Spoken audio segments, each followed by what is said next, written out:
اب نوٹ کیجئے ایمان کے حصول کے 3 ذریعے ہیں، اور یہ ذہن میں رکھیے گا کہ یہ در حقیقت مختلف طبائع کا معاملہ ہوتا ہے۔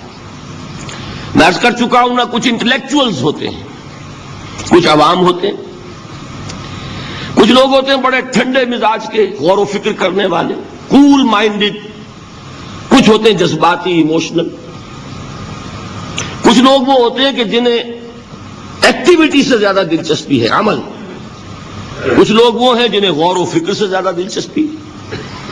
اب یہ ڈفرنٹ ٹیمپرامنٹس ہیں، ڈفرنٹ مزاج ہیں، اور ان کے اعتبار ہی سے مختلف ذرائع ہوتے ہیں جن سے کہ ان کو ایمان حاصل ہوگا۔ جو سب سے اوپر ہے، ٹاپ پر انٹلیکچوئلز، ان کے ایمان کا ذریعہ ہے آیات الہی میں غور و فکر، تدبر۔ لیکن آیات الہی ذہن میں رکھیے 3 ہیں۔ آیات آفاقی، یہ چاند، سورج، ستارے، ہوائیں۔ آیات انفسی، ہمارے اپنے اندر، اپنے من میں ڈوب کر پا جا سراغ زندگی۔ ایک وہ ہے کہ کھول آنکھ، زمین دیکھ، فلک دیکھ، فضا دیکھ، ایکسٹرنل ورلڈ کا مطالعہ کرو، ہر جگہ تمہیں اللہ کی آیات نظر آئیں گی۔ برگ درختان سبز در نظر ہوشیار، ہر ورق دفتر است از معرفت کردگار۔ ایک ہے اپنے اندر جھانکو، اپنے من میں ڈوب کر پا جا سراغ زندگی۔ قرآن کیا کہتا ہے؟ وَفِي أَنفُسِكُمْ أَفَلَا تُبْصِرُونَ۔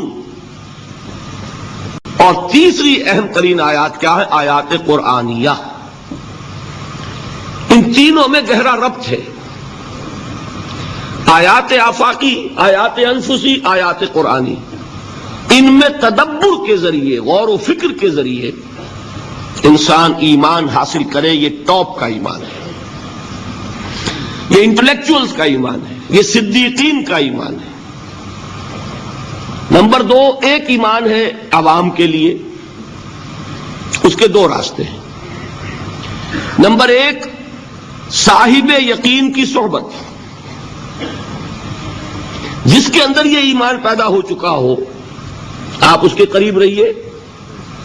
اگر بھٹی کے سامنے بیٹھیں گے حرارت پہنچے گی، اگر آپ برف کی سل کے قریب ہوں گے ٹھنڈ پہنچے گی۔ صاحب ایمان کی صحبت اختیار کریں گے، ایمان سراج کرے گا۔ یہ ہے عوام کے لیے صحبت، کونوا مع الصادقین، ان کی صحبت اختیار کریں۔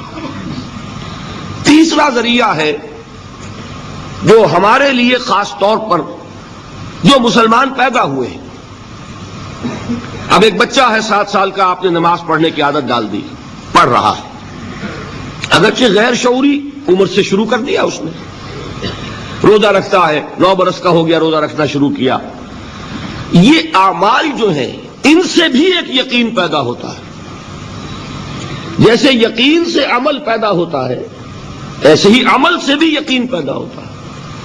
جب مداومت کرتے رہیں گے اس پر، تو اس سے بھی ایک یقین کی کیفیت انسان میں پیدا ہو جاتی ہے۔ سورہ حجرات میں جو بحث آئی ہے اس کے آخر میں یہی ہے کہ اے نبی، یہ بدو جو دعوے دار ہیں ایمان کے، یہ آپ پر احسان دھر رہے ہیں، یمنون علیک ان اسلموا قل لا تمنوا علی اسلامکم بل اللہ یمن علیکم ان ہداکم للایمان ان کنتم صادقین۔ یہ آپ پر احسان دھر رہے ہیں کہ ایمان لے آئے، نبی ان سے کہیے مجھ پر اپنے ایمان کا کوئی احسان نہ دھرو، اپنے اسلام کا، بلکہ اللہ تم پر احسان دھرتا ہے کہ اس نے تمہیں ایمان کے راستے پر ڈال دیا ہے۔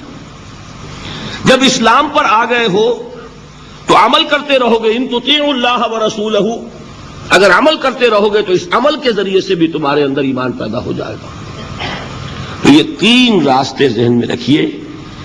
جو عوام ہے، غور و فکر، سوچ بچار، اس کی صلاحیت نہیں یا مواقع نہیں، ان کے لیے یہ 2 راستے ہیں، یقین بذریعہ عمل اور یقین بذریعہ صحبت۔ یہاں سے اٹھا رہے ہیں لوگوں کو، بار بار یہیں آ جاتے ہیں۔ آپ یادو یہاں پر دیکھیے نا، ان کو دقت ہوتی ہے، یہاں پہ کوئی صاحب پہلے سے روک دیا کرے نا، جو بعد میں گڑبڑ ہوتی ہے۔ کئی بجے ہیں۔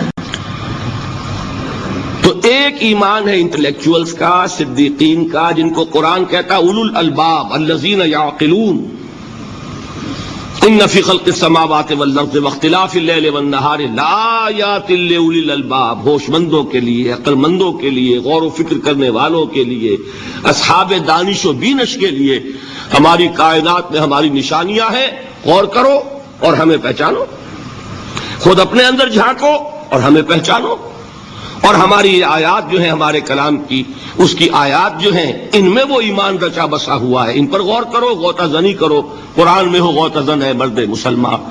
یہ ہے ٹاپ کا ایمان، یہ ہے اصل وہ ایمان کہ جو مطلوب ہے۔ اب باقی حضرات جو ہیں ان کے قریب رہیں گے، ایمان حاصل کر لیں گے، اور جو اعمال اللہ نے بتائے ہیں ان پر عمل کرتے رہیں گے، ایمان حاصل کریں گے۔